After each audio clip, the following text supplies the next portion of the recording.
நாம் கடந்த நாட்களில் ரோமர் புஸ்தகத்தின் 5ஆம் அதிகாரத்தை நாம் தியானித்திருந்தோம். ஸோ இந்த நாளில் கூட ரோமர் புஸ்தகத்தின் 6வது அதிகாரத்தில் ஒரு சில காரியங்களை குறித்து நாம் தியானிக்க போகிறோம். रोमियो को किताब 6वां अधिकार में हम कोई वचन को हम पवित्र आत्मा के द्वारा मनन करने वाला है. அல்லேலூயா. உற்சாகமாக இருக்கீங்களா? அல்லேலூயா. சரி, இந்த ரோமர் 6ஆம் அதிகாரத்தில் கிருபையை குறித்து அதிகமாய் நாம் பார்க்க முடியும். ये रोमियो 6वां अधिकार में हम अनुग्रह के बारे में ज़्यादा देख सकते हैं. आज भी हम उस अनुग्रह के बारे में पवित्र आत्मा हमें कैसा सिखाता है हम ऐसा सीख जाएंगे. அல்லேலூயா. ஆவியானவர் நம்ம கற்றுக் கொடுக்கிற அந்த கிருபையை குறித்ததான காரியங்களை நாம் கற்றுக்கொள்ள போகிறோம். அதில் 1ஆம் வசனத்தை நாம் பார்க்கும் பொழுது முதலாவது வசனம் ரோமர் 6ஆம் அதிகாரத்தின் முதலாம் வசனம் रोमियो की किताब 6वां अधिकार पहला वचन में ஆகையால் என்ன சொல்லுவோம், கிருபை பெருகும்படிக்கு பாவத்திலே நிலை நிற்கலாம் என்று சொல்லுவோமா? கூடாதே. हालेलुया. हम क्या कहें, क्या हम पाप करते रहे कि अनुग्रह बहुत है? हालेलुया. ஸோ இங்கு பார்க்குறோம், கிருபை அதிகமாக இருக்கிறதுனால நம்ம பாவத்தில் நிற்கலாம்னு சொல்லலாமா? இந்த வசனத்தை ஆவியானவர் எழுதும் பொழுது இப்படியாக ஆரம்பிக்கிறார். ஆகையால் என்னத்தை சொல்லுவோம், हम क्या कहेंगे, நாம் என்ன சொல்லுவோம்? அங்கே சொல்லுகிறது, கிருபை பெருகும்படிக்கு பாவத்திலே நிலை நிற்கிறோம் என்று சொல்லலாமா? கிருபை பெருகுவதற்காக நாம் பாவத்தில் நிற்க முடியுமா? अनुग्रह बढ़ने के लिए हम पाप में रहेंगे क्या? ஏன் இந்த வார்த்தையை ஆவியானவர் இந்த கேள்வியை கேட்டார்? इधर हम देखते हैं पवित्र आत्मा ने एक सवाल को पूछ रहा है. हालेलुया. இங்கு ஆவியானவர் ஒரு கேள்வி கேட்கிறார். ஏன் இந்த கேள்வியை கேட்கிறார்? கிருபை பெருகுவதற்கு பாவத்தில் நிற்கலாமோ என்று ஒரு கேள்வி இங்கே கேட்கப்படுகிறது. ஏன் அப்படின்னா, 5வது அதிகாரத்தை முடிக்கும் பொழுது இப்படியாய் முடிக்கப்பட்டது. 20ஆம் வசனத்தை நாம் அதிகமாக வாசிக்கும் பொழுது, மேலும் மீறுதல் பெருகும்படிக்கு நியாயப்பிரமாணம் வந்தது, அப்படி இருந்தும் பாவம் பெருகின இடத்தில் கிருபை அதிகமாய் பெருகிற்று. 5वां अधिकार 20 वचन में इधर देखते हैं, जो पाप बढ़ती है उस जगह पे अनुग्रह बढ़ गया है. हालेलुया. अनुग्रह हुआ, इसलिए हम अनुग्रह बढ़ने के लिए पाप में रह सकता क्या? हालेलुया. ஏன்னா 5ஆம் அதிகாரத்தின் 20ஆம் வசனத்தில் இப்படிதான் சொல்லுகிறது, பாவம் பெருகின இடத்தில் கிருபை அதிகமாய் பெருகிற்று. அதனால தான் ஆவியானவர் இந்த கேள்வியை கேட்கிறார். அப்படி என்னால் பாவம் பெருகுவதற்கு கிருபை பெருகினதே, அதே கிருபை இன்னும் அதிகமாய் பெறுவதற்கு நாம் பாவத்தில் நிலை நிற்கலாமா? ஏன் அப்படின்னா, நம்முடைய சிந்தையில் இன்னைக்கு அநேகருடைய சிந்தையில் இப்படி ஒரு எண்ணம் இருக்கிறது. आज बहुत लोग का विचार में ऐसा योजना है कि जो पाप अधिक होती है उधर अनुग्रह बढ़ती है, जो अनुग्रह ज़्यादा होती है उधर माफ भी बढ़ती है. हालेलुया. சில இடத்துல நம்ம யோசிக்கிறோம், அதிகமான பாவம் இருக்கிற இடத்துல தேவ கிருபை அதிகமாக இருக்கிறது, அதிகமான கிருபை இருக்கிற இடத்துல தேவனுடைய மன்னிப்பு அதிகமாக இருக்கிறது. இது உண்மைதானா? அல்லேலூயா. அல்லேலூயா. ஏங்க, இது உண்மை. ஆனால் அதே நேரத்தில் சில காலகட்டங்கள் இருக்கிறது. நம்முடைய வாழ்க்கையில் சில காலகட்டங்கள் இருக்கிறது. அந்த காலகட்டத்தை அறிந்து தான் கிருபை எப்படிப்பட்டதுன்னு நான் புரிந்து கொள்ள முடியும். हमारे जीवन में बहुत सारा वक्त है. हालेलुया. बहुत सारा सीजन्स है, उसके अनुसार ही अनुग्रह के हम जान सकते हैं. ஆண்டவரை அறிவதற்கு முன்பாக பாவம் பெருகின இடத்துல கிருபை அதிகமாகிறது. அல்லேலூயா. ஆண்டவரை அறிவதற்கு முன்பாக பாவம் பெருகிற இடத்தில் கிருபை அதிகமாக இருக்கிறது, கிருபை அதிகமாக இருக்கிற இடத்துல மன்னிப்பும் அதிகமாக இருந்தது. ஆனால் ஆண்டவரை அறிந்த பின்பு இந்த நினைவும் இந்த யோசனையும் சரியாக அமையுமா? निश्चयमा அமையாது. हालेलुया. जो परमेश्वर को हम जानता नहीं था, तब जो पाप बढ़ती है उस जगह पे अनुग्रह बढ़ता है. जहाँ अनुग्रह बढ़ती है उधर माफी भी बढ़ जाता है. ये परमेश्वर को जानने के पहले है, लेकिन ये विचार परमेश्वर जानने के बाद सही हो सकता है क्या? हालेलुया. இன்னைக்கு நம்ம சில கேள்விகளையும் ஆன்சர் தான் பார்க்க போகிறோம். हालेलुया. ஏன்னா இன்னைக்கு சில நேரத்தில் நமக்குள்ளே பல குழப்பங்கள். அல்லேலூயா. அதை இன்னைக்கு சில கேள்வி ஆன்சரை சேர்த்து பார்க்க போகிற இந்த பைபிள் ஸ்டடியில் இப்படிப்பட்ட நினைவு சரியாய் அமையுமா? ஏன்னா யாக்கோபு 4ஆம் அதிகாரத்தின் 6ஆம் வசனம் இப்படியாய் சொல்லுகிறது. யாக்கோபு का किताब 4:6 में हम देखते हैं, அவர் அதிகமான கிருபை அளிக்கிறாரே. அவர் என்ன எப்படிப்பட்ட கிருபை அளிக்கிறார்? அதிகமான கிருபை அளிக்கிறார். अपने परमेश्वर अधिक अनुग्रह को देता है, इसलिए हम अनुग्रह बढ़ने के लिए पाप में रुक सकता है क्या? कड़े रह सकता है? हालेलुया. அவர் அதிகமான கிருபை அளிக்கிறார். அதனால அந்த அதிகமான கிருபையை பெறுவதற்கு நாம பாவத்தில் நிற்கலாமோ என்கிற ஒரு கேள்வி அங்கு வருகிறது. அல்லேலூயா. நம்முடைய நினைவு அப்படிதான் சொல்லுகிறது. அப்ப தேவனுடைய கிருபை தான் எவ்வளவு அதிகமா இருக்குப்பா. நான் எவ்வளவு பாவம் செஞ்சாலும் அவரால் மன்னிக்க முடியும். நான் எவ்வளவு பாவம் செஞ்சாலும் அவரை என்னால் மறக்க முடியும். நான் எவ்வளவு பாவம் செஞ்சாலும் வசனம் கிழக்குக்கு மேற்குக்கு எவ்வளவு தூரமோ அவ்வளவா என்னுடைய கிருபை இருக்கிறதே. அல்லேலூயா. हम कितने भी पाप करते हैं क्योंकि उसकी अनुग्रह बहुत है. हालेलुया. उसकी अनुग्रह बहुत है. ऐसा विचार हर लोगों के अंदर, बहुत लोगों के अंदर है. हालेलुया. भजन संगीता 25वां अधिकार 7वां वचन में हम देखते हैं. संगीतम 25ஆம் அதிகாரத்தின் 7ஆம் வசனத்தை பார்க்கும் பொழுது Psalms 25:7ல நம்ம அங்க பார்க்கிறோம், என் இளம் வயதின் பாவங்களையும் என் மீறுதல்களையும் நினையாதிரும் கர்த்தாவே, உம்முடைய தயவின் நிமித்தம் என்னை உமது கிருபையின்படியே நினைத்தருளும். இங்கு தாவீது சொல்லுகிறார், என் இளவயதின் பாவங்களையும் என் மீறுதல்களையும் நீர் நினையாதிரும். ஏன் நினைக்க கூடாது அப்படின்னா, உங்க கிருபை உங்க தயவு என்ன மன்னிக்க கூடியது. அதை கொஞ்சம் நினைச்சு பாருங்கப்பா அப்படின்னு தாவீதுக்கு சொல்லுகிறார். அல்லேலூயா. इधर दाऊद ने कहते हैं, मैं मेरा जवानी का पाप है और जो मेरा जवानी का पाप और अपराध, ये दोनों को आप भूल जाओ, सोच में मत रखो, क्योंकि आपकी अनुग्रह तो बना है. அல்லேலூயா. தாவீது இங்க ஒரு விண்ணப்பத்தை, எப்படிப்பட்ட விண்ணப்பத்தை ஏறெடுக்கார்னா, என்னுடைய பாவத்தெல்லாம் நீங்க நினைச்சு பாத்துறாதீங்க, என்னுடைய மீறலாம் நீங்க நினைச்சு பாத்துறாதீங்க, அது எப்படியாவது மறந்துருங்கப்பா. இன்னைக்கு அநேக தேவ பிள்ளைகள் கூட இந்த ஜெபத்தை தான் நம்ம பண்றோம். அல்லேலூயா. அநேக நேரத்தில் நம்ம பண்ற ஜெபம் என்ன தெரியுமா? அப்பா என் பாவத்தை மன்னிச்சிருங்க, அப்பா என் மீறுதலை மன்னிச்சிருங்க. பாவம் பண்ணிட்டு மன்னிப்பு கேட்டுறோம், மறுபடியும் அதே பாவத்தை தான் செய்யறோம், மறுபடியும் அதே பாவத்தை செய்யறோம், மறுபடியும் அதே தேவனுக்கு முன்னாடி போறோம், அதே ஜெபத்தை பண்றோம். அல்லேலூயா.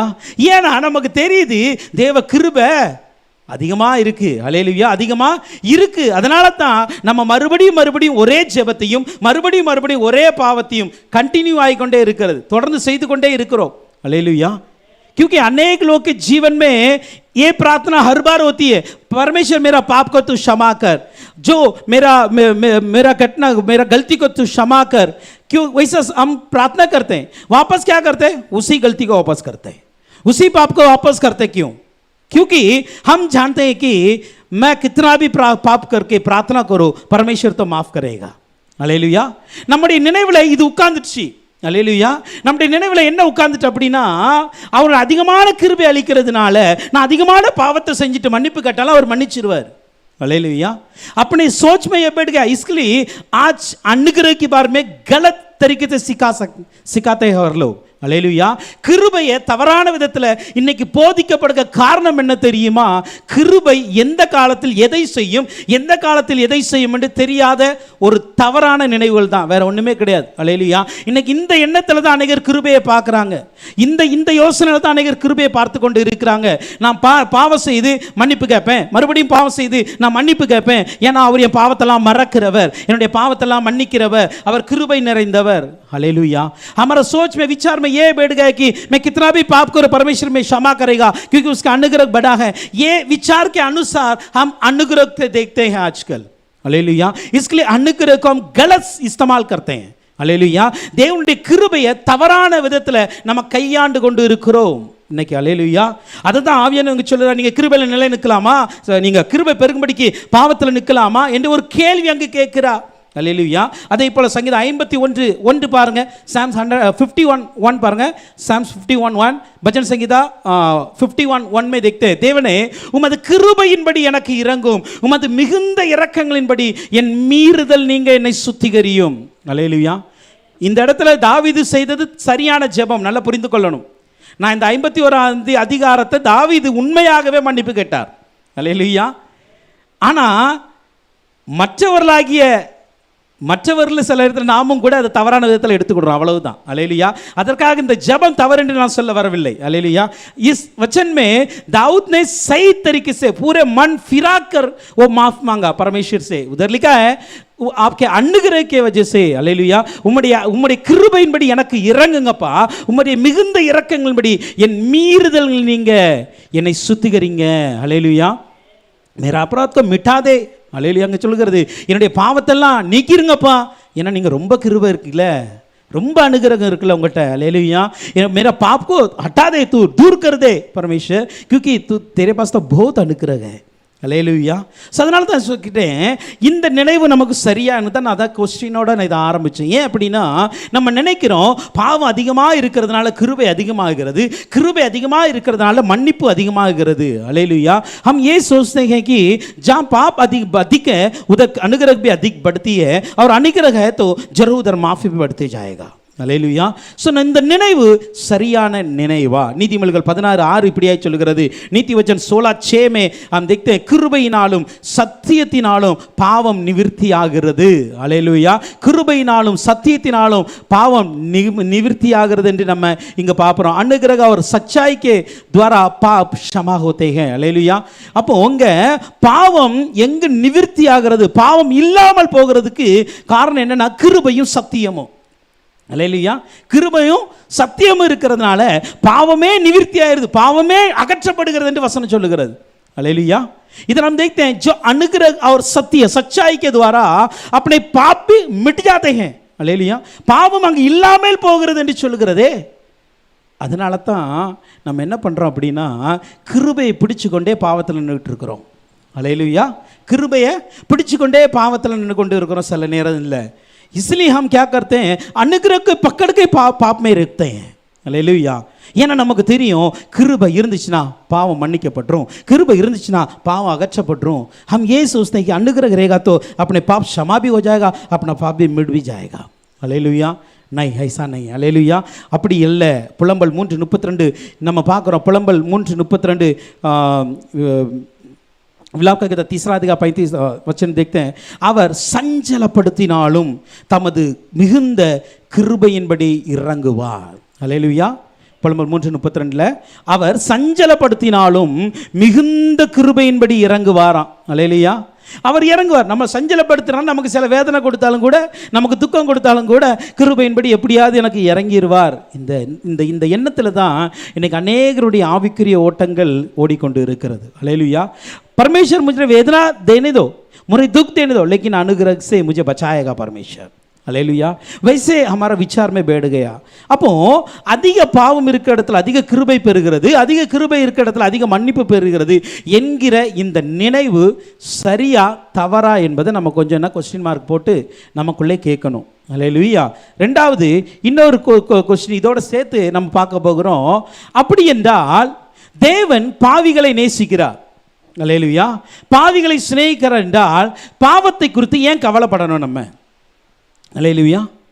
अरे परमेश्वर तो पापी को प्यार करता है, पापी लोगों को प्रेम करता है, और पाप के लिए हम क्यों गरज करना है? அல்லேலூயா. उसके बारे में क्यों चिंता करना है हम? அப்போ இங்கே இன்னொரு நம்ம கொஸ்டின் பார்க்கலாம். அப்போ கிருபை இருக்க இடத்துல பாவம் இருக்க இடத்துல கிருபை வர்றதுனால பாவம் அகன்றும். அப்படின்னா பாவத்தை குறித்து நம்ம ஏன் கவலைப்படணும்? பாவத்தை குறித்து கவலைப்பட வேண்டிய அவசியம் இல்லைல்ல. हम पाप के बारे में चिंता करने के लिए आवश्यकता नहीं है उधर. हालेलुया. லூக்கா 19:7 லூக் 19:7 நமக்கு பார்க்குறோம். பாவியான மனுஷனிடத்தில் அதை கண்ட யாவரும் இவர் பாவியான மனுஷனிடத்தில் தங்கும்படி போனார் என்று முறுமுறுத்தார்கள். அல்லேலூயா. அப்போ இயேசு கிறிஸ்து ஒரு பாவியான மனுஷன் வீட்டுக்கு போனதுனால மற்றவங்களாம் முறுமுறுக்காங்க. ஏன்னா இவர் பாவியான மனுஷனை சிநேகிக்கிறாரு, பாவியான மனுஷன்கிட்ட போறாரு, அவன் வீட்டுக்கு போய் உட்கார்றாரு. இது எப்படி? அல்லேலூயா. यीशु मसीह ने एक पाप इंसान है, उसके घर पे गया, उसके घर पे क्या करके सब लोग उसके बारे में गुस्सा करता है. அல்லேலூயா. ஸோ அவர் பாவிகளை நேசிக்கிறார் என்றால் பாவத்தை குறித்து நாம் ஏன் கவலைப்பட வேண்டும்? மார்க் 2:17 இப்படியே சொல்லுகிறது. மார்க்குஸ் கிதாப் 2:17 ऐसा कहती है, நீதிமானை அல்ல பாவிகளையே மனம் திரும்புவதற்கு அழைக்க வந்தேன் என்றார். அல்லேலூயா. ஸோ இங்கே ஆண்டவர் சொல்லுகிறாரு, मैं धर्मी के लिए नहीं आया, जो पापी है उसके लिए मैं आया, परमेश्वर बोल रहे हैं. அல்லேலூயா. ஸோ நான் நீதிமானை அழைக்க வரல, நான் யார் அழைக்க வந்திருக்கிறேன்?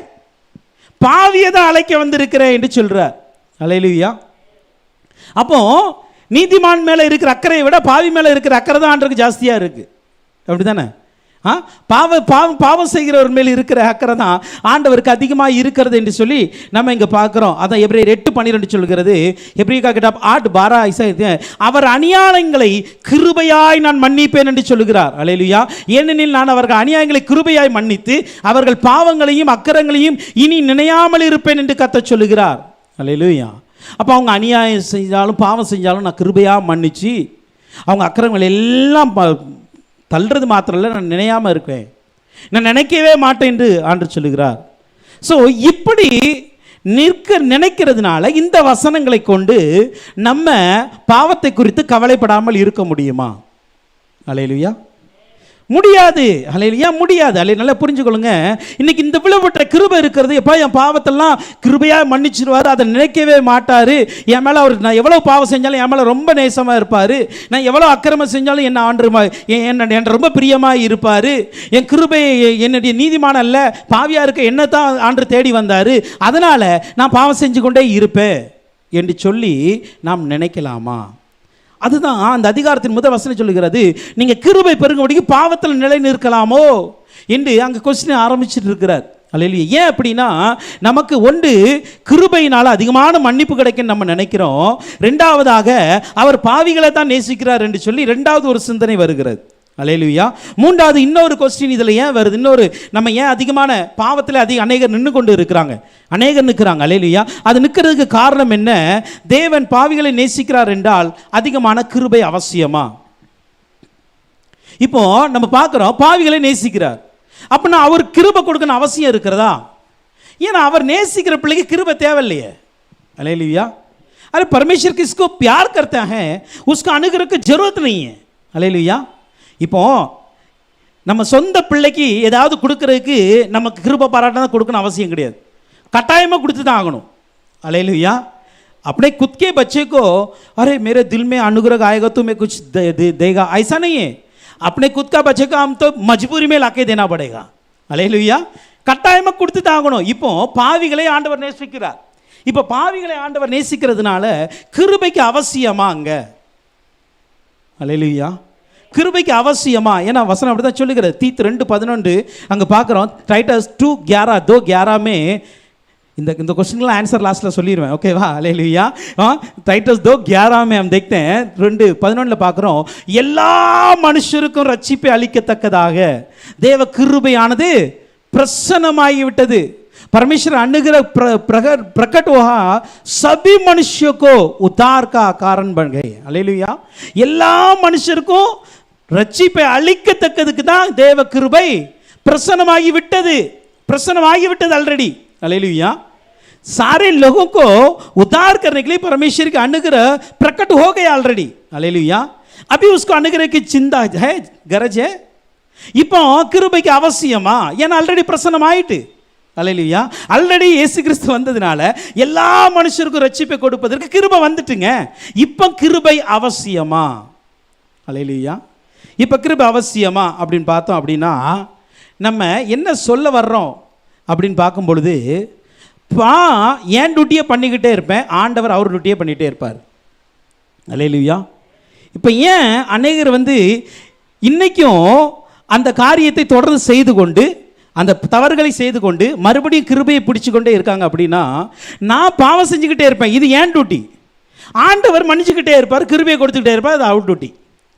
ஸோ இந்த எண்ணம் அநேகருடைய மைண்டில் செட் ஆகிட்டு. அல்லேलूया. आज ये अपने विचार में बैठ गए कि मैं पाप करते रहूँगा, ये मेरा ड्यूटी है, परमेश्वर उसका ड्यूटी करने दो, अनुग्रह देते रहने दो. அல்லேலூயா. அதனால தான் நம்ம என்ன பண்ணுறோம் அப்படின்னா, சில நேரங்களில் பாவத்தை செய்துக்கிட்டு கிருபையும் பிடிச்சிக்கிட்டு இருக்கிறோம். அல்லேலூயா. ரெண்டையுமே நம்ம பேலன்ஸாக வச்சுக்கிட்டே இருக்கிறாங்க அநேகர். பேலன்ஸாக வச்சுக்கிட்டே இருக்கிறதுனால இவங்களால பாவத்தையும் விட முடியலை, கிருபையும் விட முடியலை. அல்லேலூயா. ரெண்டையும் விட முடியாமல் உட்கார்ந்துக்கிட்டு இருக்கிறாங்க. அடுத்து பாருங்க. சரி, ஓகே, இப்போ ரெண்டையுமே பிடிச்சாச்சு. இப்போ இந்த கிருபை ஆபத்தானதா பாதுகாப்பானதா? இப்போ நம்ம பார்த்தோமே, இந்த கிருபை என்னை மன்னிச்சிரும், நான் எவ்வளவு பாவம் செஞ்சாலும் என்னை மன்னிச்சிரும். ஏன்னா தேவன் என் மீது அதிகமான கிருபை வச்சுருக்கிறார். ஓகே. ரெண்டாவது, நான் எவ்வளவு பாவம் செஞ்சாலும் பாவிகளை நேசிக்க வந்துட்டார் அவர். ஓகே, பாவிகளை நேசிக்க அவர் வந்துட்டார். அதனால் அவர் பாவியான மனுஷனிடத்தில் தங்கும்படி வந்திருக்கிறாரு, நீதிமான இல்லை பாவியை ரட்சிக்க வந்திருக்கிறாரு, என் அநியாயங்களை கிருபையாக மன்னிச்சிட்டாரு. அதனால் நான் பாவத்தை குறித்து கவலைப்படுறதில்ல. ஏன்னா அவர் நான் பாவிகளை நேசிக்கிறதுனால எனக்கு கிருபை இப்போ அவசியம் இல்லை. அல்லேலூயா. இப்போ நான் என்ன சொல்கிறேன்னா, இப்போ ஆண்டவர் கொடுத்திருக்கிற இந்த கிருபை நமக்கு பாதுகாப்பானதா ஆபத்தானதா? ये परमेश्वर ने दिया हुआ अनुग्रह अपने लिए अच्छे के लिए क्या, नहीं तो गलत के लिए. அல்லேலூயா.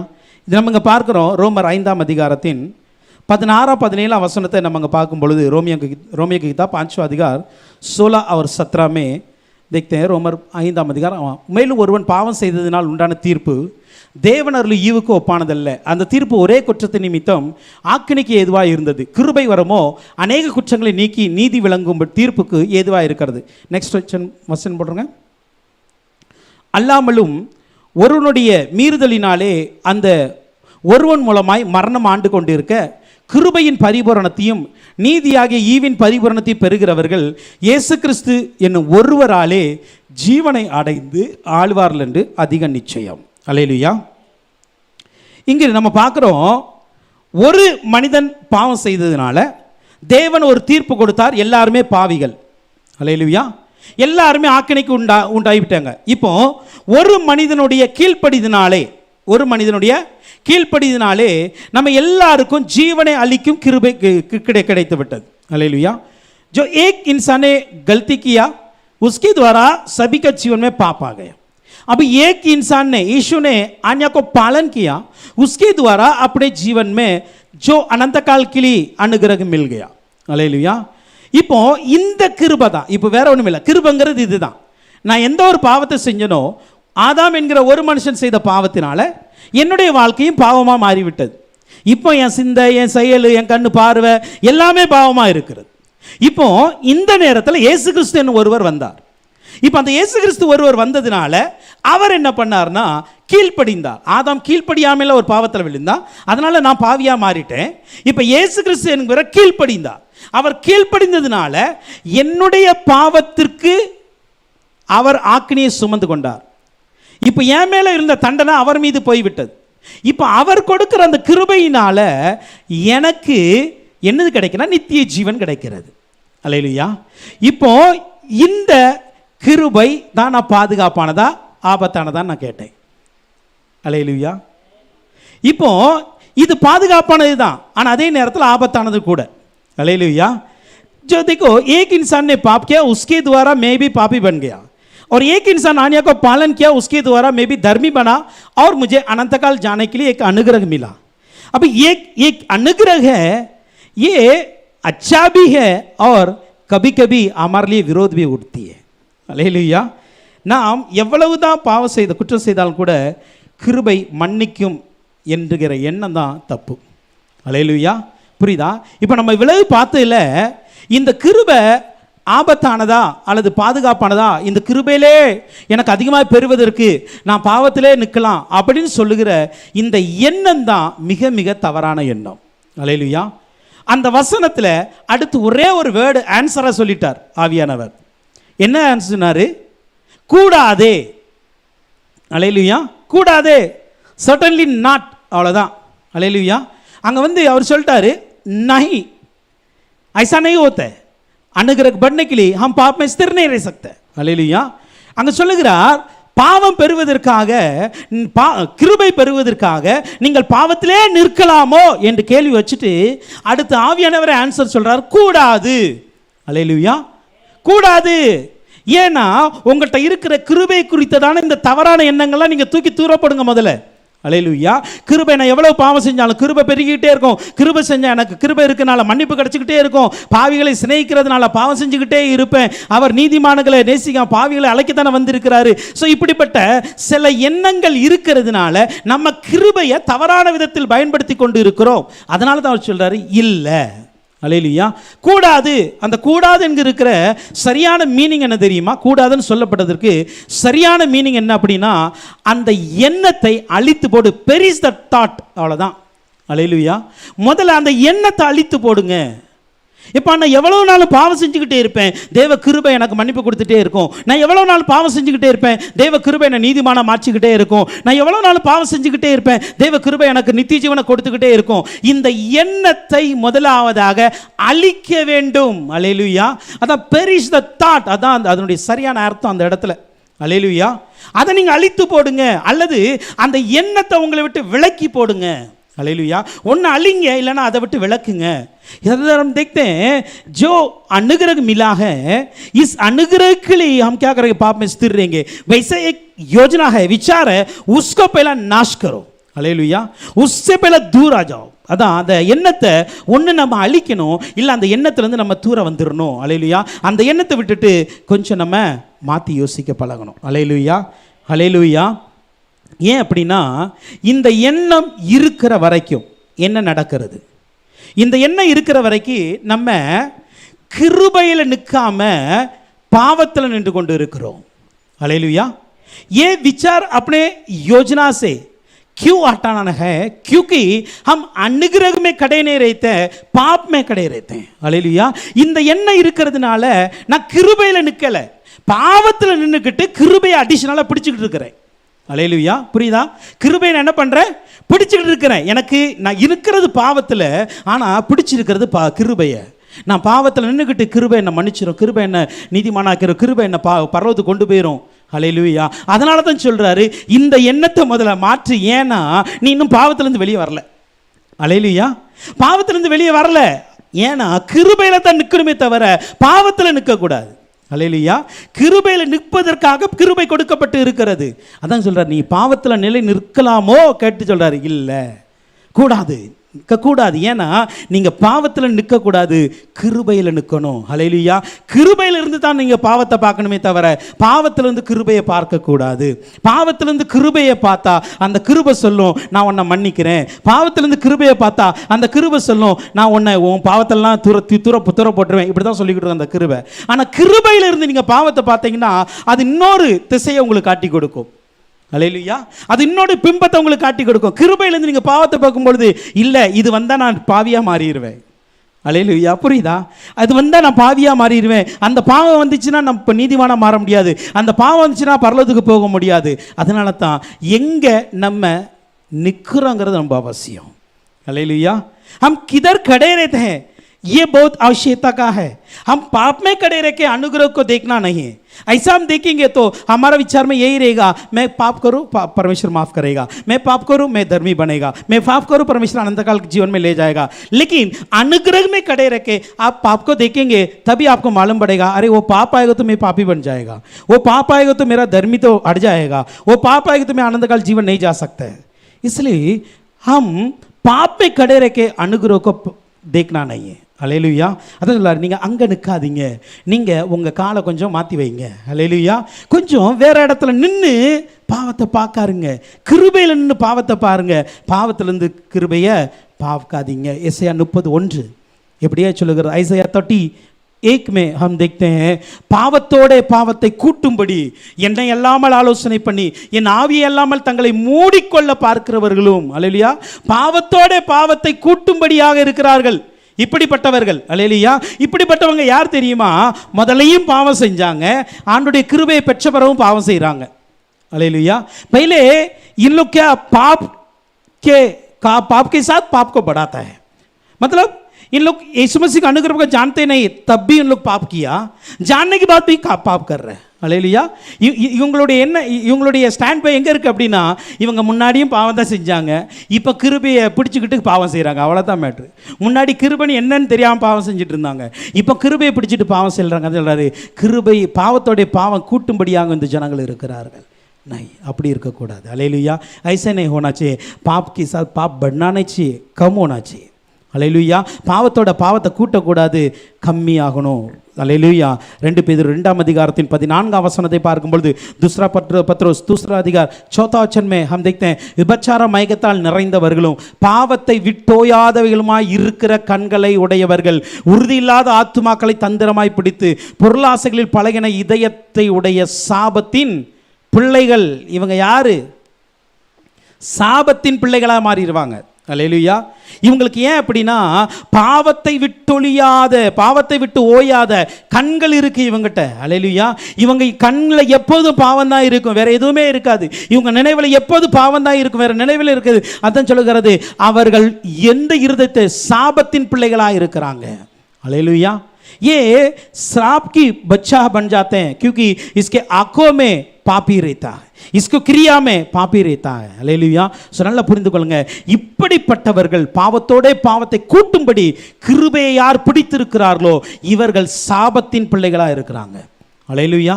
जो पाप से पाप बढ़ाते हैं उसके लिए अनुग्रह के पकड़ के जाते हैं, वो श्राप की बच्चा बन जाते हैं. हालेलुया. நல்லா புரியுங்க, இவங்க யாருன்னா அதனால பாவத்தை கூட்டக்கூடாது. ஏன்னா இந்த கிருபையை பிடிச்சு கொண்டு பாவம் கூடிக்கிட்டே இருந்துச்சுன்னா சாபத்தின் பிள்ளைகளாக நம்ம மாறிடுவோம். அல்லேலூயா. அந்த சாபத்தின் பிள்ளைகளாக மாறக்கூடாது.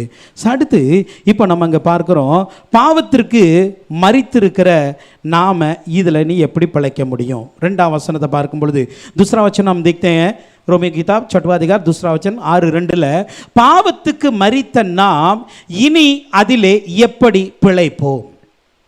அல்லேலூயா.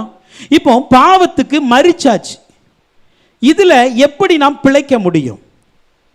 ஏன்னா நாம் மறுபடியும் பிறந்து அப்படின்னா ஞானஸ்நானம் எடுத்து ரட்சிக்கப்பட்டு கிறிஸ்தவராய் இருக்கிறோம். இப்போ கிறிஸ்துவின் உடையவர்களாய் நம்ம மாறிட்டோம் அப்படின்னா பாவத்தோடு நமக்கு இருந்த உறவில் என்னாச்சு?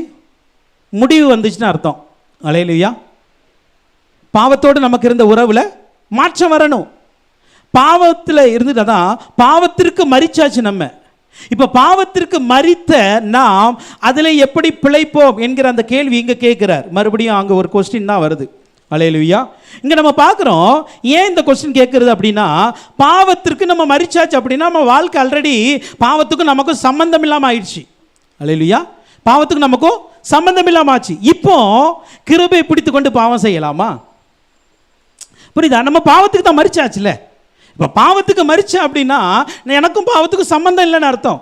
எனக்கும் பாவத்துக்கும் எந்த ஒரு உறவு கிடையாது, எந்த ஒரு தொடர்பு கிடையாது. मैं पाप के लिए मर गया है, मैं पाप के लिए मर गया तो मेरा और पाप का दोनों बीच में कुछ रिश्ता नहीं है, कुछ लेना देना कुछ भी नहीं है. मैं तो पाप से दूर हो गया अभी. அல்லேலூயா. அப்போ ஒவ்வொரு கிறிஸ்தவனுடைய உள்ள எண்ணத்தில் இந்த தாட் வரணும். என்ன அப்படின்னா, நான் பாவத்துக்கு மரிச்சிட்டேன், இனி எனக்கும் பாவத்துக்கும் சம்பந்தம் கிடையாது, எனக்கும் பாவத்திற்கும் உறவு கிடையாது. ஏன்னா நான் எந்த பாவத்தில் இருந்தோனோ அது எனக்கு ஜீவனை கொடுக்கல, மரணத்தை தான் கொடுத்துட்டு இருக்கிறது. இப்போ அந்த பாவத்துக்கு நான் மரித்ததுனால எனக்குள்ள ஒரு நித்திய ஜீவன் வந்திருக்கிறது.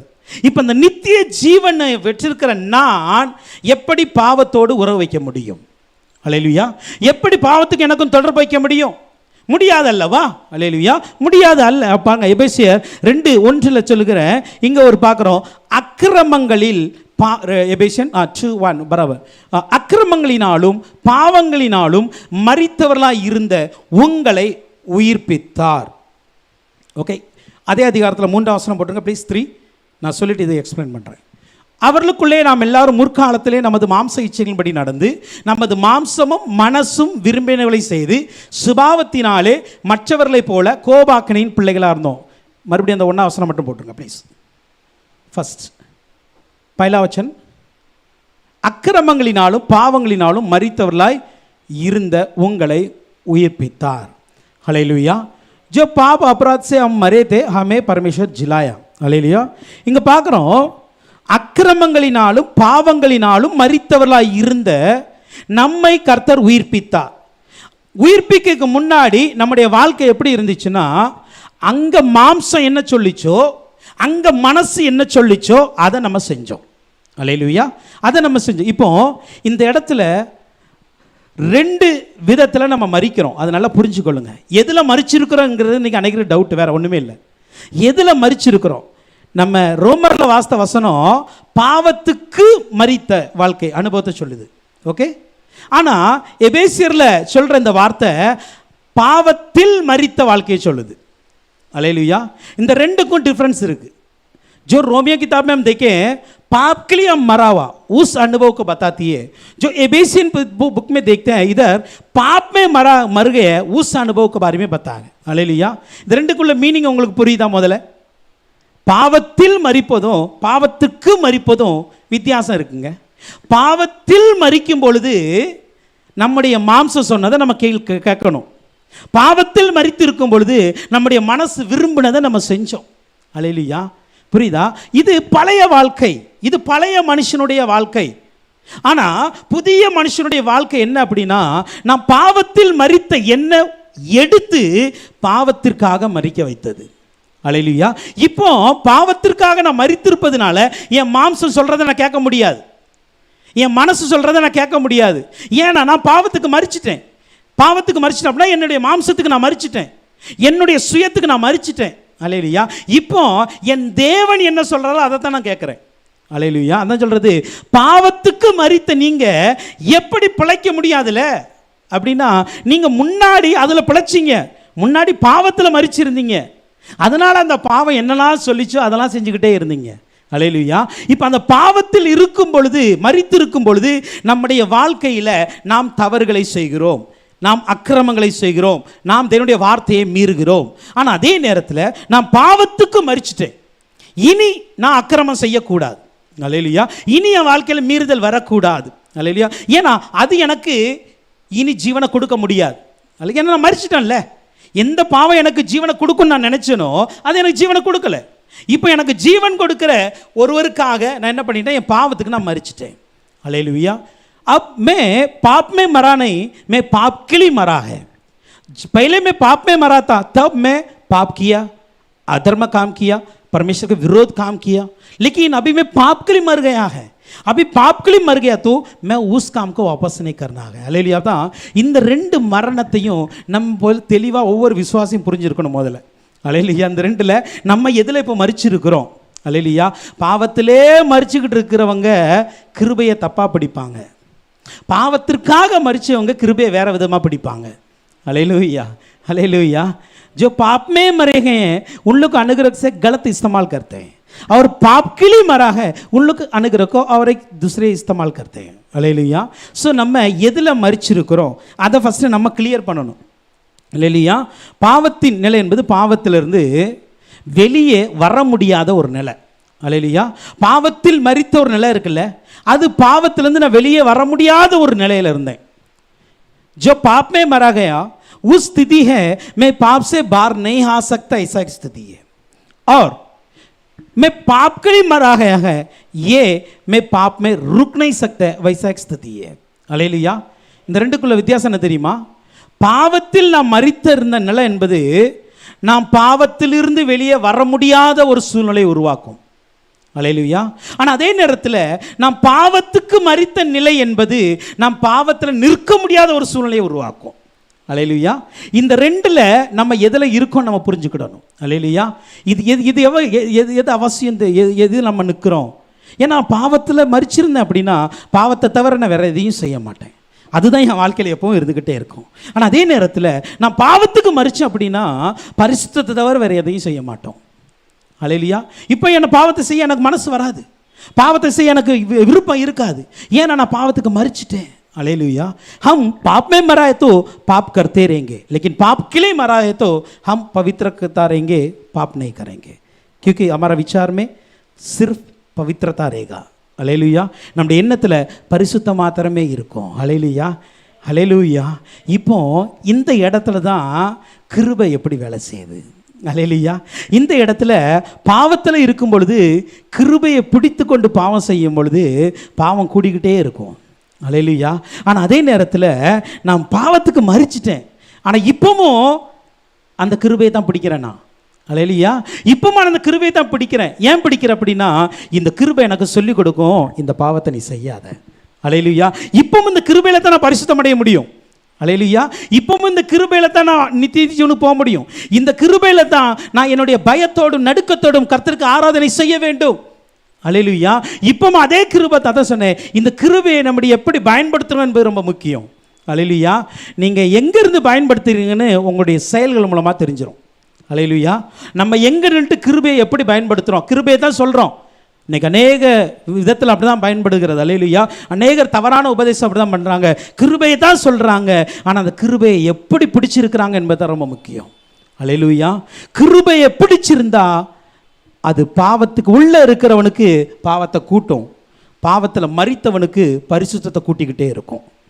அல்லேலூயா, அல்லேலூயா. அதுதான் தேவன் அதிகமாக கிருபை அளிக்கிறாரு. ஆனால் அதே நேரத்தில் பாவத்தில் இருக்கிற வரைக்கும் அந்த கிருபை உனக்கு மன்னிப்பை கொடுத்துக்கிட்டே இருக்கும். பாவத்திலேருந்து வெளியே வந்துட்டுனா அந்த கிருபை மன்னிப்பை கொடுக்காது, தண்டனையை கொடுக்க ஆரம்பிச்சிடும். அல்லேலூயா. மறுபடி தவறு செய்யும் பொழுது இந்த கிருபை கண்டிக்கும். தப்பு செய்யும் பொழுது இந்த கிருபை உங்களை திருத்த நினைக்கும். அல்லேலூயா, புரியுதா? அப்போ திருத்தாது. இந்த கிருபை என்ன சொல்லணும் தெரியுமா? மன்னிப்பு போட்டோம், மன்னிச்சுட்டு போட்டோம், பொழைச்சி போட்டோம், எப்படியா மணந்துடும், எப்படியா மணந்துரும்பட்டோம். ஆனால் இப்போ விசுவாசி ஆனதுக்கப்புறம், ரட்சிக்கப்பட்ட பின்பு, ஞானஸ்தானம் எடுத்த பின்பு இந்த கிருபை சொல்லும், தப்பு பண்ணியா அதற்கான தண்டனையை நீ அனுபவிச்சுக்க அப்படிங்கும். அல்லேலூயா, புரியுதா? ஏன்னா ஆண்டவர் நீதியுள்ள தேவன். நல்லா புரிஞ்சுக்கொள்ளுங்க, நம்முடைய ஆண்டவர் நீதியுள்ள தேவன். அவர் ஒரு கிருபையினால் இரக்கத்தையும் காட்ட முடியும், ஒரு கிருபையினால் தண்டனையும் கொடுக்க முடியும். அல்லேலூயா. ஓகே, இப்போ நம்ம பார்க்குறோம் கிறிஸ்து கலாத்தியர் 2:17 நம்ம பார்க்குறோம். இந்த ஒரு வசனத்தை நம்ம கலேஷியன் சாப்டர் 2:17 போடலையா? சரி, ஓகே, நானே வாசிக்கிறேன். கிறிஸ்துவுக்குள் நீதிமான்களாக்கப்படுகிற நாடுகிற நாமும் பாவிகளாக காணப்படுவோமானால் கிறிஸ்து பாவத்திற்கு காரணரோ அல்லவே. அல்லேலூயா. இங்கே நம்ம சொல்கிறது, கிறிஸ்துவுக்குள் நீதிமான்களாக்கப்பட நாடுகிற நாம் பாவியாகவே காணப்பட்டா அந்த பாவத்துக்கு கிறிஸ்து காரணமா? அப்படின்னா அந்த இடத்துல கிறிஸ்துவின் கிருபை காரணமா அப்படின்னு போட்டுக்காங்களேன். அல்லேலூயா. என்னுடைய விருப்பம் என்ன சொல்லுது? நான் நீதிமானாக மாறணும், இது என் விருப்பம். ஆனால் பாவியாகவே இருந்துக்கிட்டு இருக்கிறேன், பாவத்தையே செஞ்சுக்கிட்டு இருக்கிறேன். இப்போ இதில் காரணம் கிருபையா? ஏன்னா சில நேரத்தில் அதை தான் நம்ம அப்படி சொல்லிக்கிட்டு இருக்கோம், கிறிஸ்து காரணமா? ஆமாம், இயேசு கிறிஸ்து கிருபை காட்ட போய் தான் நான் பாவம் செஞ்சுக்கிட்டே இருக்கிறேன். அவர் என்னை தண்டிச்சிருந்தாருன்னா வெளியே வந்திருப்போம்ல. அல்லேலூயா. இப்பவும் நம்ம இந்த கிருபையை தவறான விதத்தில் பயன்படுத்தக்கூடாது என்பதற்காக தான் இந்த வசனம், வேறு ஒன்றுமே இல்லை. அல்லேலூயா. அபிபியே அணுகிறக்கோ கலத் இஸ்தமால் நெய் கர்னாக. அல்லேலூயா. ஓகே, அடுத்து நம்ம பார்ப்போம், நேரம் போகுது. 6ஆம் அதிகாரத்தின் 3-4 வசனத்தை நம்ம பார்க்குறோம். ரோமர் 6:3 and 4 பார்க்குறோம். கிறிஸ்து இயேசுவுக்குள்ளாக ஞானஸ்தானம் பெற்ற நாம் அனைவரும் அவருடைய மரணத்திற்குள்ளாக ஞானஸ்தானம் பெற்றதை அறியாமல் இருக்கிறீர்களா? 4, மேலும் பிதாவின் மகிமையினாலே கிறிஸ்து மரித்தோர்ந்து எழுப்பப்பட்டது போல நாமும் புதிதான ஜீவனுள்ளாய் நடந்து கொள்ளும்படிக்கு அவருடைய மரணத்திற்குள்ளாக்கும் ஞானஸ்தானத்தினாலே கிறிஸ்துவுடனே கூட அடக்கம் பண்ணப்பட்டோம். அல்லேலூயா. இங்கே பார்க்கிறோம், கிறிஸ்து இயேசுவுக்குள்ளான ஞானஸ்தானம் பெற்ற நாம் அனைவரும் அவருடைய மரணத்திற்குள்ளாக ஞானஸ்தானத்தை பெற்றதை அறியாமல் இருக்கிறீர்களா? இங்கு 3வது இன்னொரு கொஸ்டின் ஆரம்பிக்கிறார். என்னன்னா, கிறிஸ்து இயேசுவுக்குள்ளாக நீங்கள் ஞானஸ்தானத்தை பெற்றுட்டீங்க, கிறிஸ்து இயேசுவுக்குள்ளாக நீங்கள் ஞானஸ்தானம் பெற்று இருக்கிறீங்க. இப்போ நீங்கள் கிருபையை பிடிச்சிட்டு பாவத்தை நிற்கல, கிருபையினால் பாவத்திலேருந்து வெளியே வந்துட்டீங்க. இப்போ நீங்கள் பாவத்தில் மரிச்சிருக்கல, பாவத்திற்காக மரிச்சிருக்கீங்க. இப்படி இருக்கிற நம்முடைய வாழ்க்கையில் என்னன்னா, கிறிஸ்து இயேசுவுக்குள்ளாக ஞானஸ்தானம் பெற்ற நாம் அனைவரும் அவருடைய மரணத்திற்குள்ளாக ஞானஸ்தானம் பெற்றதை அறியாமல் இருக்கிறீர்களா? கிறிஸ்து இயேசுவுக்குள்ளாக ஞானஸ்தானம் பெற்றவர்கள். கிறிஸ்து இயேசுவுக்குள்ளான ஞானஸ்தானம் என்பது எப்படி? ஞானஸ்தானத்தில் வேதத்தில் ஒரு 3 ஞானஸ்தானத்தை நம்ம பார்க்குறோம். எல்லா இடத்துலையும் 2 தானே பார்த்துருப்போம், இன்றைக்கி 3வது ஒன்று பார்ப்போம். ஓகேவா? 1 மார்க் 1ஆம் அதிகாரம் 9ஆம் வசனம். மார்க் சாப்டர் 1:9 நம்ம அங்கே பார்க்குறோம். யோர்தான் நதியில் இயேசு கிறிஸ்து ஞானஸ்தானம் பெற்றார். இது தண்ணீரினால் கொடுக்கப்படுகிற ஒரு ஞானஸ்தானம். இது எல்லாருமே நம்ம ப்ராக்டிக்கல் லைஃப்பில் நம்ம பண்ணிக்கிட்டு இருக்கிறோம். ஓகேவா? தண்ணீரினால் கொடுக்கப்படுகிற ஒரு ஞானஸ்தானம்.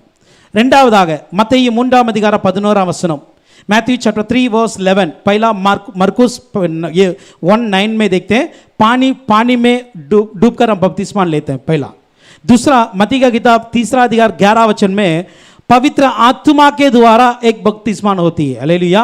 பரிசுத்த ஆவியினால் கொடுக்கப்படுகிற ஞானஸ்தானம். இதுதான் அப்போஸ்தலர் 1ஆம் அதிகாரத்தின் 5ஆம் வசனத்தில் சொல்லப்படுகிற ஆக்ஸ் प्रेरित का किताब 1 अधिकार 5 वचन में पवित्र आत्मा के द्वारा एक बपतिस्मा होते हैं. तीसरा 3வது நம்ம பார்க்கிறோம், மார்க் 10ஆம் அதிகாரத்தின் 31ஆம் வசனம். இந்த வசனத்தை மட்டும் போடுங்க. மர்குஸ் 10वां अधिकार 29वां वचन 39 பிரதர். அதற்கு அவர்கள் கூடும் என்றார்கள். இயேசு அவர்களை நோக்கி, நான் குடிக்கும் பாத்திரத்தில் நீங்கள் குடிப்பீர்கள், நான் பெறும் ஸ்நானத்தையும் நீங்கள் பெறுவீர்கள்.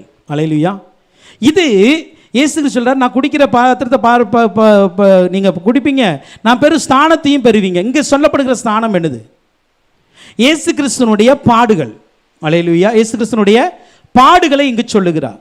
இப்போ ஒரு கிறிஸ்துவுக்குள்ளான ஞானஸ்தானம் என்பது என்ன அப்படின்னா, கிறிஸ்துவை தரித்து கொண்ட ஒரு அனுபவம். கலாத்தியர் 3:27 படி கிறிஸ்துவுக்குள்ளாக ஞானஸ்தானம் பெற்றவர்கள் எத்தனை பேர்களோ அத்தனை பேரும் கிறிஸ்துவை தரித்து கொண்டவர்களாக இருக்கிறார்கள். அல்லேலூயா. गलातियन चैप्टर 3 वर्स 27 में देखते हैं, जो परमेश्वर मसीह के अंदर बपतिस्मा लिया है वो सभी लोग मसीह को पाए गए हैं. அல்லேலூயா. अपने एक वस्त्र के समान पाए गए. एक ஒரு கிறிஸ்துவை தரித்து கொண்டு இருக்கிற அனுபவம். இப்போ கிறிஸ்துவுக்குள்ளான ஞானஸ்தானத்தில் தண்ணீரால் எடுக்கிற ஞானஸ்தானத்தில் நம்ம நிறைவேற்றியிருந்தோம், ஆவியினால் கொடுக்கிற ஞானஸ்தானத்தையும் நிறைவேற்றியிருந்தோம். ஆனால் இந்த பாடுகளினால் வருகிற ஞானஸ்தானத்தை தான் அநேக நேரத்தில் நம்ம நிறைவேற்ற மாட்டோம். அல்லேலூயா. இப்போ இயேசுவை தரித்து கொண்டவர்கள் யார் என்றால், கிறிஸ்துவுக்குள்ளாக ஞானஸ்தானம் பெற்ற நாம் அனைவரும் அவருடைய மரணத்திற்குள்ளாக ஞானஸ்தானம் பெற்றதை அறியாமல் இருக்கிறீர்களா? அப்போ நம்முடைய வாழ்க்கையில் கிறிஸ்துவின் மரணம் என்கிற அந்த ஞானஸ்தானமும் இருக்கணும். அல்லேலூயா. கிறிஸ்துவின் பாடுகள் என்கிற அனுபவம் நம்முடைய வாழ்க்கையில் இருக்கணும்.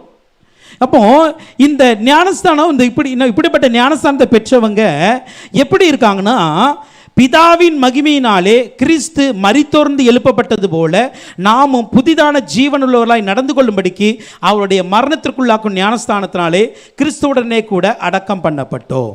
அல்லேலூயா. இப்போ தான் முக்கியமான ஒரு பாயிண்ட் நம்ம பார்க்க போகிறோம். என்ன அப்படின்னா, இப்போ இந்த ஞானஸ்தானத்தை நம்ம எடுத்துட்டோம். அது ஏதோ ஒரு விதத்தில் தண்ணீர்னால ப்ராக்டிக்கலாக வசனத்துப்படி எடுத்துட்டோம். ஆண்டர்கிட்ட அழுது ஜெபிச்சு பரிசுத்த ஆவியை ஞானஸ்தானம் பெற்றுட்டோம். சில நேரத்தில் ஆண்டர் கொடுத்த கஷ்டத்தையும் சகிச்சிட்டோன்னு வச்சுக்கேன். ஓகே, மூணு ஞானஸ்தானத்துக்குள்ளாக நான் மறிச்சிட்டேன், ஆண்டரோடு அடக்கம் பண்ணப்பட்டாச்சு. ஓகே, இப்போ அடக்கம் பண்ணப்பட்டது ப்ரெசண்ட், நிகழ்காலம். ஓகே, நிகழ்காலம். ஆனால் அங்கே வசனம் சொல்லுகிறது, ஏன் அடக்கம் பண்ணப்பட்டீர்கள்? ஏன் அடக்கம் பண்ணப்பட்டோம் அப்படின்னா, நாமும் புதிதான ஜீவனுள்ளவர்களாய் நடந்து கொள்ளும்படிக்கு அவருடைய மரணத்திற்குள்ளாக்கும் ஞானஸ்நானத்தினாலே கிறிஸ்துவுடனே கூட அடக்கம் பண்ணப்பட்டோம். அல்லேலூயா. எதுக்குன்னா, புதிதான ஜீவனுள்ளவர்களாய் நான் நடந்து கொள்வதற்கு. It's a future. அல்லேலூயா. இனி நடக்க போகிற ஒரு காரியம். அல்லேலூயா. இப்போ பாருங்க, நமக்குள்ளாக இங்கேயும் ஒரு சின்ன எண்ணத்தில் சின்ன தவறு என்ன அப்படின்னா, நான் ஞானஸ்தானம் எடுத்துட்டேன் அதனால் நான் எல்லாம் கிளியர் பண்ணிட்டேன் அப்படின்னு அர்த்தம். நம்ம நினைக்கிறோம், நான் ஞானஸ்தானம் எடுத்துட்டேன் அதனால் இனி எனக்கு பரலோகத்துக்கு கண்டிப்பாக இடம் உண்டு. பட் இங்கே வசனம் என்ன சொல்லுது அப்படின்னா, கிறிஸ்து இயேசுவுக்குள்ளாக நீங்கள் ஞானஸ்தானம் எடுத்துட்டீங்க. ஆனால் ஏன் எடுத்திருக்கீங்க அப்படின்னா, இனி வரும் நாட்களில் நீங்கள் புதிய ஆவி உள்ளவர்களாய் நடக்கும்படி எடுத்திருக்கிறீங்க. அல்லேலூயா. அல்லேலூயா. புரியுதா? அப்போ இப்போ நான் இன்னைக்கு ஞானஸ்தானம் எடுத்து நான் அடக்கம் பண்ணப்பட்டுட்டேன். இது என்னுடைய வாழ்க்கையில் இன்னைக்கு நடந்துச்சு. ஆனால் நாளைக்கு என்ன நடக்க போகுது அப்படின்னா, நான் என்னக்குள்ள இருக்கிற அந்த ஞானஸ்தானத்தினால நான் எடுத்த என்னுடைய வாழ்க்கையின் அடக்கம் பண்ணுகிற அந்த அனுபவத்தினால என்னுடைய வாழ்க்கை புதிய ஜீவனுக்குள் போகிறது, புதிய வாழ்க்கைக்குள் போகிறது, புதிய சிந்தைக்குள் போகிறது, புதிய நடவடிக்கைக்குள் போகிறது.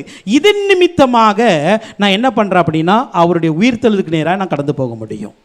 அல்லேலூயா. ये बपतिस्मा मतलब मैं बपतिस्मा लिया, लेकिन ये आज के दिन का, लेकिन कल क्या होने वाला है, मैं बपतिस्मा लेने के बाद मैं आने वाला दिन में अच्छे मार्ग में मुझे चलना है, अच्छे जीवन बिताना है. அல்லேலூயா. ஸோ புதிய ஒரு வாழ்க்கைக்கு நேராக நான் போக வேண்டும். அதனால தான் ஞானஸ்தானம் என்பது வாழ்க்கை மாறுவதற்கான ஒரு அடையாளம் தான். அல்லேலூயா. புரியுதா? ஞானஸ்தானம் என்பது என்னுடைய வாழ்க்கையை நான் மாற்ற போகிறேன். அதில் என்னோட விசுவாச அறிக்கை பண்ணி இருக்கிறேன், அவ்வளவுதான். என் வாழ்க்கையில் என் பாவத்தில் இருந்த அந்த வாழ்க்கையை நான் அடக்கம் பண்ணிட்டேன். நான் மீறுதல் இருந்த அந்த வாழ்க்கையை நான் அடக்கம் பண்ணிட்டேன். இப்போ என் வாழ்க்கை புதிதாய் மாறப்போகிறது என்பதற்கான அடையாளம் தான் ஞானஸ்நானம். அல்லேலூயா. बपतिस्मा मतलब मेरा जुना लाइफ को मैं दफा दिया, मैं उसको मिटा दिया, अब मैं एक नया लाइफ को जाने वाला है, इसकी चिन्ह है बपतिस्मा. அல்லேலூயா. அப்போ ஞானஸ்தானம் எடுத்தவர்கள் இன்னும் கவனமாய் வாழ ஆரம்பிக்கணும். ஞானஸ்தானம் எடுத்ததுக்கு அப்புறம்தான் நம்முடைய வாழ்க்கையில் மிக மிக கவனமாய் வாழ வேண்டிய நாட்கள் இருக்கிறது. அல்லேலூயா. ஏன் அதை நம்ம பார்த்துடலாம். கொலைசியர் 2ஆம் அதிகாரத்தின் 12 वचनத்தை நம்ம பார்க்கும்பொழுது கொலிशियन किताब 2 अधिकार 12 वचन हम देखते हैं, ஞானஸ்தானத்தினாலே அவரோட கூட அடக்கம் பண்ணப்பட்டவர்களாகும், அதிலே அவரை மரித்தோர்ந்து எழுப்பின தேவனுடைய செயலின் மேல் இல்ல விசுவாசத்தினாலே அவரோட கூட எழுந்தவர்களாயும் இருக்கிறோம். அல்லேலூயா. இங்க சொல்லுகிறது ஞானஸ்தானத்தினாலே அவரோட கூட அடக்கம் பண்ணிட்டோம். ஆனா அடக்கம் பண்ணப்பட்ட நமக்கு ஒரு விசுவாசம் இருக்கு. என்ன விசுவாசம் தெரியுமா? அவருடைய செயலினாலே நான் மறுபடியும் அவரோட கூட எழும்பத்தக்கதாக என்னுடைய வாழ்க்கை மாறப்போகிறது. அல்லேलूया, हालेलुया। मैं बपतिस्मान के द्वारा परमेश्वर के साथ मर गए हैं, लेकिन जो परमेश्वर की आत्मा मेरे अंदर है वो मुझे परमेश्वर को जिलाया गया है, उस मार्ग में मुझे चलाएगा. हालेलुया. அதுதான் என்னுடைய விசுவாசம். அந்த விசுவாசத்தோடு தான் ஞானஸ்தானம் எடுத்துக்கணும். அல்லேலூயா. இனி என் வாழ்க்கை அவர் எப்படி எழுந்தாரோ அப்படி நான் எழுந்த நிலையிலே நான் வாழ போறேன். அப்படிப்பட்ட ஒரு எண்ணத்தோடு நம்ம வாழணும். 1 பேதுரு 3 அதிகாரத்தின் 21 வசனத்தை நாம் பார்க்கும் பொழுது, 1 Peter chapter 3 verse 21ல நம்ம பார்க்கிறோம், அதற்கு ஒப்பனையான ஞானஸ்தானமானது மாம்ச அழுக்கை நீக்குதலாய் இராமல் தேவனை பற்றும் நல் மனசாட்சியின் உடன்படிக்கையாய் இருந்து இப்பொழுது நம்மையும் இயேசு கிறிஸ்துவினுடைய உயிர்த்தெழுதினால் ரட்சிக்கிறது. அல்லேலூயா. இங்க சொல்லுகிறது ஞானஸ்தானம் என்பது மாம்ச அழுக்கை நீக்குதலாய் இராமல் தேவனை பற்றும் நல் மனசாட்சியின் உடன்படிக்கையாய் இருந்து. அல்லேலூயா. உங்க வாழ்க்கையில் அது எப்போது நம்ம வாழ்க்கையில் இருக்கணும். நல் மனசாட்சியின் உடன்படிக்கையா அது இருக்கணும். அந்த நல் மனசாட்சியோடு என்னுடைய வாழ்க்கை முழுவதும் நான் வாழுவேன், அந்த உடன்படிக்கையில் நான் உறுதியாக இருப்பேன் என்பதற்கு அடையாளம் தான் இந்த ஞானஸ்தானம். அல்லேலூயா. अच्छे मन की गवाही है, वही बपतिस्मान है. मैं बपतिस्मान लेने के बाद मैं जो परमेश्वर के साथ वादा किया है वो वादा को मैं पूरा करूंगा. அல்லேலூயா. அப்படிப்பட்ட ஒரு வாழ்க்கை வாழ்வது தான் நம்ம ஞானஸ்தானமாக இருக்கிறது. அல்லேலூயா. நான் ஒரு சம்பவத்தை சொல்லி இதை எக்ஸ்பிளைன் பண்ணேன், சில குழப்பம் இருக்குதுல. மத்தேயு 3 அதிகாரத்தில் திருப்புங்க 5 வசனத்துலேருந்து 10 வசனம் வரைக்கும் நம்ம பார்க்கும் பொழுது, நான் சொன்ன உங்களுக்கு சில குழப்பங்கள் இருக்குன்னு புரியாமல் இருக்கலாம். நான் இப்போ சொல்கிறதுக்கு புரிஞ்சிடும். मत्ती की किताब 3 अधिकार 5 से 10 तक हम देखते हैं. 5-6 வசனத்தில் பார்க்கும் பொழுது, எருசலேம் நகரத்தாரும் யூதேயா நகரத்தார் தேசத்தார் அனைவரும் யோர்தானுக்கு அடுத்த சுற்றுப்புறத்தார் யாவரும் அவனிடத்திற்கு போய், அடுத்த வசனம், தங்கள் பாவங்களை அறிக்கையிட்டு யோர்தான் நதியில் ஞானஸ்தானம் பெற்றார்கள். இது ஒரு குரூப், ஞானஸ்தானம் எடுத்த குரூப். என்ன குரூப் அப்படின்னா, தங்கள் பாவங்களை அறிக்கையிட்டு மனம் திரும்பி இனி நான் ஒழுங்கா வாழ்வேன், இனி கர்த்தரோடு இருக்கிற உடன்படிக்கையில் நான் நிலைத்திருப்பேன் என்று சொல்லி அறிக்கையிட்டு ஞானஸ்தானம் எடுத்த ஒரு குரூப். इधर हम देखते हैं एक ग्रुप है अपन मन फिराकर अपने पाप को कबूल कर कर बपतिस्मान लिया है. हालेलुया. ஆனா 7 8 வரைக்கும் 10 வரைக்கும் நம்ம பார்க்கும் பொழுது 7 வசனத்தில் பரிசேயர்களும் சதுசேயர்களும் அநேகர் தன்னிடத்தில் ஞானஸ்தானம் பெறும்படிக்கு வருகிறதை கண்டு, விரியன் பாம்பு குட்டிங்களே வருகோபத்துக்கு தப்பித்துக்கொள்ளும் வகை கட்டினவன் யார்? இப்போ இந்த குரூப் ஞானஸ்தானம் எடுக்க வந்த குரூப் தான். அல்லேலூயா. புரியுதா? ये भी बपतिस्मा लेने के लिए आया ग्रुप है, ये பரிசேயர்கள் சதுசேயர்கள். ஆனா இவங்க எப்படி வந்தாங்க? இவங்க பாவங்களை அறிக்கையிட்டு வரல, இவங்க பாவத்தை விடுவோன்னு சொல்லி விசுவாசத்தோடு வரல, இவங்க தேவனோட நல்மனசாட்சியின் உடன்படிக்கை பண்ணி வரல. அல்லேலூயா. इधर दो ग्रुप को हम देखते हैं. ये अपने पाप को कबूल करके बपतिस्मा लिया है, दूसरा एक ग्रुप आ रहा है अपने पाप को रख के आ रहा है. அல்லேலூயா. பப்திஸ்மான் लेने के लिए आ रहा है. இந்த தவறு தான் அநேகருடைய வாழ்க்கையில் நடந்து விடுகிறது. அல்லேலூயா. இந்த தவறு அநேகருடைய வாழ்க்கையில் நடந்து விடுகிறது. நடக்கக்கூடாது, ஆனால் நடந்து விடுகிறது. அல்லேலூயா. ஒரு குரூப்பு உண்மையிலே மனம் திரும்பி மனமாற்றம் அடைந்து பாவங்களை அறிக்கையிட்டு இனி என்னுடைய வாழ்க்கை இயேசு கிறிஸ்துவை போல நான் வாழ வேண்டும் என்று சொல்லி உண்மையிலே நம்பி வருகிற ஒரு ஞானஸ்தானம் எடுக்கிற ஒரு குரூப் இருக்கிறது. இன்னொரு குரூப்பும் இருக்கிறது, எல்லாரும் எடுக்கிறாங்க நானும் எடுக்கிறேன். அல்லேலூயா. எல்லாரும் எடுக்கிறாங்க நானும் எடுக்கிறேன், ஆனால் பாவத்தை விட மாட்டேன். எல்லாரும் பாவத்தை அறிக்கை பண்ணுவாங்க, ஆனால் இவங்க பாவத்தை அறிக்கை பண்ண மாட்டாங்க. சும்மா பாஸ்டர் முன்னாடி என்ன பண்ணுவாங்க? வாயினால் அறிக்கை செய்வாங்க. அதான் ஆண்டு இந்த ஜனங்கள் இருக்காங்கல்ல, உதட்டுனால என்ன கனம் பண்ணுவாங்க, இருதயம் எங்கேயோ இருக்கும் அப்படிம்பாரு. அல்லேலூயா. அப்படி இருக்கக்கூடாது. நல்ல பாருங்க, ஒரே ஞானஸ்தானத்தில் ஒரே இடத்துல ஒரே மனுஷன் முன்னாடி 2 குரூப் வருது. அல்லேலூயா. சதன சொன்னேன், நம்முடைய ஞானஸ்தானம் என்பது நாம் எப்படி எடுக்கிறோம் என்பது ரொம்ப அவசியம். அல்லேலூயா. ஸோ இங்கேயும் அந்த கிருபையை தப்பாக பிடிச்சவங்க தான் இப்படி வர்றாங்க. அது நல்லா புரிஞ்சுக்காங்க. அல்லேலூயா. ஒருத்தங்க உண்மையிலே மனமாற்றம் அடைந்து ஞானஸ்தானம் எடுக்க வர்றாங்க.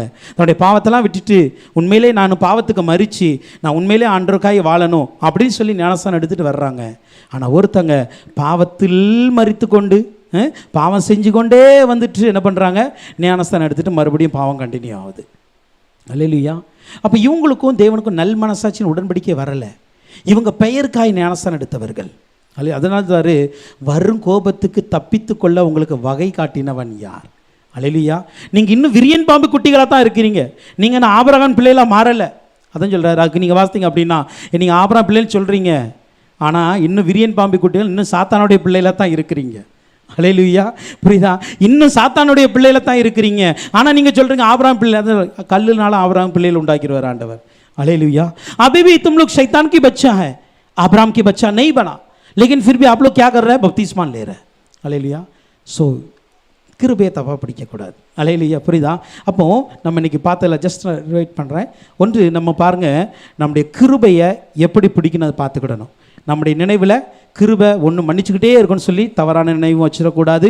அதே போல் தேவன் அதிகமான கிருபை இருக்கிறாரு, பாவிகளை நேசிக்கிறாரு, அதனால் நான் பாவத்தை குறித்து கவலைப்பட மாட்டேன் அதையும் சொல்லக்கூடாது.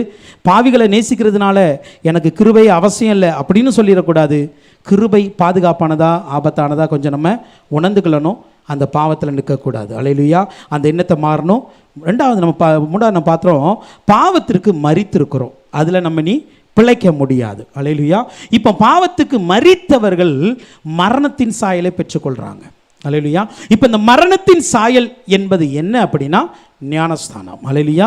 இப்போ இந்த ஞானஸ்தானத்தை சரியான விதத்தில் புதிதான ஜீவன் உள்ளவர்களாய் நடந்து கொள்ளும்படிக்கு எடுக்கணும். அல்லேலூயா. புதிய ஜீவனுக்கு அந்த புதிய மனுஷனை தரித்தவர்களாக எடுக்கணும். கடைசியாக ஒன்று சொல்லி முடிக்கிற 5ஆம் வசனத்தை நம்ம பார்க்குறோம். 5ஆம் வசனம் ரோமர் 6:5 நம்ம பார்க்குறோம். ஆதலால் அவருடைய மரணத்தின் சாயலில் நாம் இணைக்கப்பட்டவர்களானால் அவருடைய உயிர்த்தெழுதலின் சாயலிலும் இணைக்கப்பட்டு இருப்போம். அப்போ யார் ஒருவர் மரணத்தின் சாயல்ல இந்த ஞானஸ்தானத்தில் இணைக்கப்படுறாங்களோ அவங்க தான் உயிர்த்தலின் சாயல்ல என்ன பண்ணுவாங்க, இணைக்கப்படுவார்கள். जो मरण की छाया में या बपतिस्मान में मिल जाते हैं वही जो परमेश्वर जी उठा है उस छाया में जाएगा. அல்லேலூயா. புரியுதா? அப்ப இந்த மரணத்தின் சாயல்ல சரியான விதத்தில் யார் இணைக்கப்படுகிறார்களோ, அப்படின்னா யார் ஒருவர் மரணம் எப்படி இயேசு மரித்து அடக்கம் பண்ணப்பட்டாரோ அப்படியே ஒரு மனிதன் பாவத்திற்கு மரித்து அடக்கம் பண்ணப்படுகிறானோ அவன்தான் உயிர்த்தெழுதலின் சாயல்ல இணைக்கப்பட முடியும். அல்லேலூயா. இல்லை என்றால் இணைக்கப்பட முடியாது. அல்லேலூயா. சும்மா மேற்போக்குக்காக, பேச்சுக்காக, கடமைக்காக நீங்கள் நம்ம என்ன பண்ணலாம், ஞானஸ்தானம் எடுத்துக்கொள்ளலாம். பட் உண்மையிலே நீங்கள் மரித்த சாயல்ல இணைக்கப்படல அப்படின்னா உயிர்த்தெழுதலின் சாயல்ல இணைக்கப்படவே முடியாது. हम कुछ ऐसे काम के लिए नहीं तो सब लोग ले रहे, इसके लिए हम मैं भी बपतिस्मा ले तो नहीं, हम यीशु मसीह के मरण की छाया में मिलेगा तो ही हम यीशु मसीह की जी उठे उस छाया में जाएगा. அல்லேலூயா.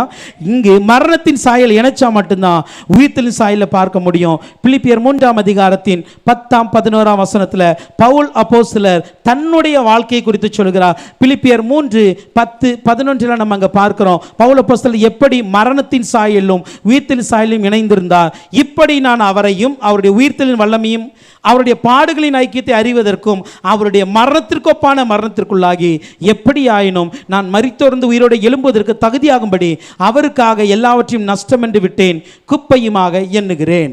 அல்லேலூயா. அங்கே சொல்கிறார், இப்படியாக நான் அவருடைய உயிர்த்தெழுதலின் வல்லமையை அவருடைய பாடுகளின் ஐக்கியத்தை இதை அறிவதற்கு அவருடைய மரணத்திற்குள்ளாகி, அப்படின்னா அவருடைய பாடுகளுக்குள்ளான அந்த பாடுகளுக்கு நான் உட்பட்டு, அந்த மரணத்திற்கு உட்பட்டு நான் எப்படியாவது மரித்தோரிலிருந்து உயிர்த்தெழுதப்படுக தகுதியாகும்படிக்கு.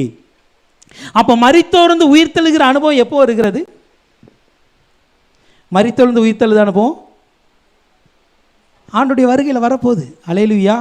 ஞானஸ்தானத்தில் மரித்து எழுந்திருக்கிறோம், ஆனால் அதே நேரத்தில் இன்னும் அந்த உயிர்த்தெழுதுக்கு தகுதியாகலை. அல்லேலூயா. ஞானஸ்தானத்தில் மரித்து உயிரோட எழும்புற நாம அதை தகுதியாக்கணும். அப்படின்னா நம்ம வாழ்க்கையில் இந்த உலகத்தில் இருக்கிற லாபமான எல்லாத்தையும் குப்பையா எண்ணணும்.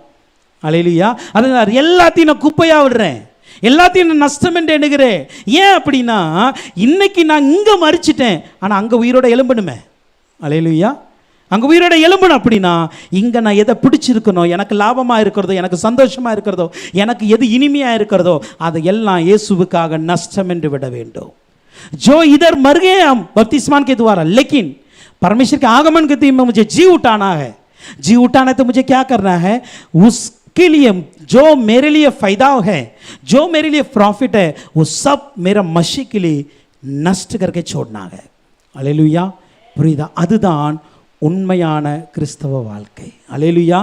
இங்கே தான் உங்கள் நம்ம கிருபையை அதிகமாக பிடிக்கணும். சப்பா கொஞ்சம் கிருபை தாங்க, நான் ஒழுங்காக வாழ்ந்து உங்கள் உயிர்த்தெழுதலில் வரணும். அல்லேலூயா. ஒழுங்காக வாழ்ந்து உயிர்த்தெழுதலுக்கு வரணும். கிருபையை பிடிச்சிக்கிட்டு மறுபடியும் அந்த தவறை செய்யக்கூடாது. அல்லேலூயா. ஏன் அப்படின்னா, நம்ம மறிச்சிட்டோம், எனக்கும் நீ பாவத்துக்கு சம்பந்தம் அல்ல. நான் இப்போ மரணத்தின் அனுபவத்தில் இருக்கிறேன் அப்படின்னா, நான் அடுத்து உயிர்த்தெழுதல் அனுபவத்துக்கு போகணும் அப்படின்னா, அதற்கு முன்பாக என்னுடைய வாழ்க்கை இயேசு கிறிஸ்துவின் பாடுகளை நான் அதிகமாக அறியணும், இயேசு கிறிஸ்துவின் உயிர்த்தெழுதல் வல்லமை அதிகமாக அறியணும், அவருடைய மரணத்தை நான் அதிகமாக அறியணும். அந்த எண்ணத்திலே நம்முடைய வாழ்க்கை இருக்கணும். அல்லேலூயா. இந்த 3 எண்ணமும் நம்முடைய வாழ்க்கையில் இருக்கும் என்றால் நிச்சயமாகவே நம்முடைய வாழ்க்கை ஆண்டவருக்காகவே இருக்கும். ஒன்று, அவரே அறியணும். அப்பா ஏசப்பா உங்களை என்னை கற்றுத்தாங்க. 2வது, அவருடைய உயிர்த்தெழுதலின் வல்லமை அறிங்க. 3வது, அவருடைய பாடுகளின் ஐக்கியம். நான் எப்படிலாம் பாடுபட்டாலும் என் இயேசுவோட ஐக்கியமாக இருக்கணும். இந்த எண்ணங்கள் நமக்குள் வரும்பொழுது நிச்சயமாக எந்த கிருபை நமக்கு மன்னிப்பு கொடுத்து பாவத்திலிருந்து விடுதலையாக்குதோ, அதே கிருபை உயிர்த்தெழுதலுக்கு நம்மை தகுதிப்படுத்தும். அல்லேலூயா. அப்படி ஒப்பு கொடுப்போம். கர்த்தர் பெரிய காரியங்களை செய்வார்.